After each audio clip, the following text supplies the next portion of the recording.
amene kuti zvichasvika kupi mhuri yeZimbabwe nhau ye2030 bid noti zvavakuitoendera mberi notakutoona kuti ava vapostori ava John EDC 2030 bid hazvina kana tombomira mushe mhuri yeZimbabwe sezvamunongoziva kuti mutungamiri wenyika vaED Mnangagwa vatora masviko kuti aiwa ini ndiri kustepa down, but in public tinoona kuti aiwa vanenge vachisimbisa the moto yekuti 2030 vanenge vachiri kutonga. Sanapinda mumashoko abuda sekunyuka waita muzara nhasi notibva wasubscribe like utina on the bell icon. Nomonogwa muchinzi thousands of apostle and maziyoni for ED members gathered for a national prayer in Chitungwiza, where they turned the congregation into a President Emerson Mnangagwa show, chanting slogans calling for him to stay in office beyond his mandated 2-year term.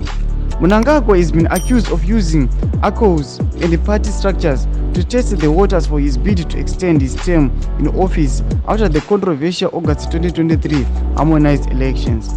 His supporters have since coined the slogan Mnangagwa vanenge vachipo kusvika 2030.